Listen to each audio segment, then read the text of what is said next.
Stardust, Chapter 27, Gifts, Part 1. Amateur astronomers in northern United States report spectacular aurora borealis in the night sky, which baffles professional astronomers. Video proof provided confirmed as authentic only adds to mystery as phenomenon normally associated with far north can be seen over Dakotas. DEA and FBI launched full-scale investigation into the massacre of field operations team that raided drug den in southern Arizona.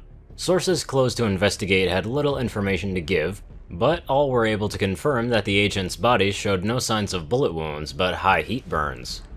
1:01 a.m. May 13th, 2015. Stardust Labs. Alright, do we all know our roles? Charles Shen asked as the door to the Stardust Labs closed behind him. The engineer's gaze first went to Matt, who was beginning to look a tad ragged but was otherwise alert and ready. When Matt gave Shen a nod, his gaze shifted to Zhang, who did the same. Both of the soldiers were in their base security vests and were standing at attention more out of habit than deliberate choice.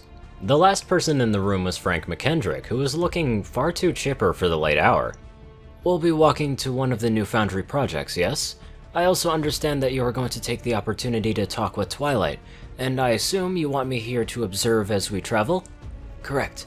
Twilight's presence is required for the first-time activation of the EA project, and I felt it would be a good excuse to get her away from her work and just talk, Shen said before rubbing the back of his neck sheepishly.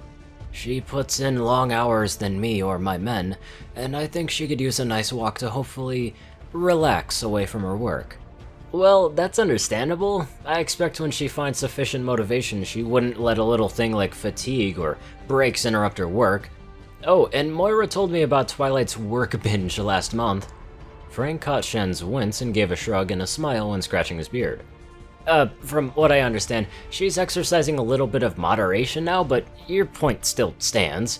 She could probably use a bit of exercise anyway rather than being stuck in that lab all day, every day. I'm planning to put a bug in Bradford's ear about taking Twilight up to one of the surface buildings somewhat regularly for exercise. Shen scratched his own chin and was just about to voice his own support when Matt beat him to it. That sounds like a great idea, though we'll have to keep her indoors during the day, at least. Doesn't one of the cargo elevators link directly to one of the hangars onto the surface? That might give her enough room to stretch her legs while keeping her away from prying eyes. A smile spread on Shen's face and he nodded. Well, I was actually thinking of something similar. Once the EA project is running, we'll be able to test a lot of the toys that Twilight has inspired. She would likely enjoy seeing the fruits of her labor in action, as well as spending some time away from her habitat. Would any of those toys cause Twilight to regret her cooperation? Frank said leadingly as he fixed Shen with a flat stare. You and Matt just know how strongly she holds her convictions. It's those convictions that motivated her to even share these secrets with us. I don't want to find out that she'd react if she found out just how creative we can be with our interventions. Nothing objectionable will be shown, I can assure you, Shen said with as much confidence that he could fake. Lies of omission are still lies, he reprimanded himself before continuing. From the materials we've seen so far, she's put a great deal of work into several defensive systems, so I figured that would interest her the most. Sorry, Charles, I didn't mean to imply that you would do anything unwise. Frank smiled and shrugged to dispel the heavy mood that was encroaching on the conversation. After Valen's little stunt, I felt it necessary to make certain that caution is exercised. A glance to Zhang brought all the attention to the quiet soldier, who merely shrugged. I did what was necessary, he said simply. Matt's unhappy look became quite sharp, but Shen stepped in before he could snap at the other soldier. I'm certain you did what you were asked, and we're all glad the end result had produced such positive results, but the past is in the past, so let's move on. You know, speaking of asking for it, where's Valen? I would think she'd want to be here for this, Matt commented as he looked to the door to the lab. Shen's placating look took on a note of worry. She's in medical observing Lana's surgery. We're hoping that she'll be out of surgery by the morning, and we'll be able to see if Twilight's intervention will work. I would recommend not mentioning Lana's procedure until after we know it works, Frank said, and he again scratched his beard. It will be much easier in the long run to come to her with a successful end result once rather than several failures than a success. I agree. So, Any other concerns before we awaken Twilight? Shen again looked to the three men in the room before heading to Twilight's habitat, and pressing a small button above the door's access panel. A muted chime could be heard on the opposite side of the door, and the group waited for nearly a minute before Matt stepped into observation. She's out like a light, but she made it into bed this time. Should we really wake her? Matt asked, a note of concern plain in his voice as he stepped back out. I'm afraid it is necessary. Here, wait here, I'll wake her. Shen tapped the door controls and made his way into the darkened room. The room wasn't pitch black as the overhead light was still on, but dimmed enough for the comfortable sleeping. The engineer had spent enough time in Twilight's habitat to not bump into anything, but he still squinted and took small steps as he made his way to the bed. Twilight was half covered in her comforter and had her forelegs wrapped around her pillow like an impromptu stuffed animal. Shen began to reach towards Twilight to tap her on the shoulder, but her entire body shuddered before he could. She clutched the pillow closer to her body and whispered, I'm sorry. Shen's outstretched hand balled into a fist as he straightened. It's us who should be sorry, Twilight, the engineer thought bitterly. There's a special place in hell for what we've done to you, for what we're doing to you. Some of us are more culpable than others, but I'm just as guilty for not doing more to stop it. I hope you'll forgive me once this war is over. I hope that one day you'll understand that it needed to be done. Twilight, it's Charles, Shen said gently, and the unicorn began to stir from her slumber. I hate to wake you up this early, but I've got something I need your help with. What? Charles, what's going on? Twilight asked before turning a bleary-eyed look at Shen. What do you need help with this late at night? It's the final touch on one of the ideas that you've shared with us. We need your help to get it running.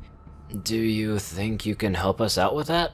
Shen asked, again with his gentle tone, and was rewarded with the sight of Twilight's posture and ears perking up. Oh, well, I'd love to. Just give me a minute to wake up. Twilight readily agreed. Shen stood and turned to the door, and he could see the unicorn stretch in a cat-like manner before yawning widely. So, what are we working on today? It's actually something your work has inspired, Twilight, Shen began to explain and was rewarded with an eager smile. You might have deduced this by now, so forgive me if I'm rehashing what you already know, but most of our technology runs off of electricity. Do you know what that is? Twilight's nod was eager. Oh, there are some electrical devices in Equestria, though they don't get much development beyond the occasional Earth pony pursuing inventions for the sake of inventions, and magic has been made a little bit less of a priority in terms of research, or even practical applications. Ah, I see. And do you know how electricity is made? Well, there's a dam near my home that makes some electricity by harnessing the power of the river. I'm afraid I don't know the specifics, I just skimmed through the information on how it works. Since I came here, I tried to do some research on it with the internet, but it's been a bit frustrating. I found out a little bit about Thomas Edison and Nikola Tesla, as well as several other interesting people, but any search on how electricity is currently made resulted in a black search. Twilight's eagerness became clouded a bit with frustration as she finished her explanation. The mechanics of its creation are, they're a bit complicated, but the one thing they all have in common is that they gather energy from somewhere. In the case of your dam, they are using the energy of the river as it flows. Other methods involving capturing the power of the wind or even warmth of the sun to create electricity. Shen smiled as he elaborated, and he could almost see the gears turning into Twilight's head as they exited the habitat and entered the lab's testing area. Other methods involve burning combustible materials like coal, and then use the heat produced to create the electricity. Twilight spoke a quick greeting to the three men waiting for them in the lab before turning back to Shen. That's actually pretty interesting, though I don't know why... wait, you're gonna use an Illyrium circuit to draw the power necessary to create electricity, aren't you? Shen couldn't help but grin as he saw the light of the recent discovery in Twilight's expression. Correct, but it's more than that. We're also going to try and create batteries that might store the energy from the Illyrium circuits so the smaller devices might use them. Some of your ideas won't work without an adequate power source, but with the batteries we hope to get around that. Matt led the group out of the lab with a cautious glance, and then took his position at the head of the group, about 30 feet down the corridor. Shen and Frank walked beside Twilight as they exited the lab, and Zhang fell in behind the group some distance back. Twilight looked at the formation before turning back to Shen. I've been meaning to ask for a little while. Why is it that when we go anywhere we move like this? She asked wearily as her gaze fell upon Matt, who was currently holding at the next intersection and looking both ways. The reason is the same as why we often move at night. Most of the staff is done for the day and sleeping, which means there's less likelihood of running into someone who isn't familiar with you. Matt is making sure that the corridors are clear ahead of us, while Zhang is making sure that no one is coming up behind us, Shen explained. Upon seeing Twilight's questioning look, he further elaborated. I'm afraid most humans aren't quite ready to meet you, Twilight, and until they're ready, they'd likely just be scared. Twilight's expression fell a bit at that, and silence quickly overpowered the conversation as they made their way to a staircase that took them to a lower level. Like the previous floor, the corridors were completely empty. Shen found himself lowering his voice subconsciously as he heard his voice echo down the silent hallway. Twilight, I've also been meaning to talk to you about the message you sent me last week. The unicorn looked down before blurting out a torrent of words. Well, I didn't know things were so bad. I thought that maybe... Well, it doesn't matter what I thought. I was just sitting up in my comfortable room reading books and thinking about how to find my way home when all of you are putting yourselves at risk. I can't do much, but I want you to know that I'll do everything that I can. Frank's answer was so softly spoken that Shen almost missed it. It's not your fault. It sounds like you're blaming yourself, but you really shouldn't.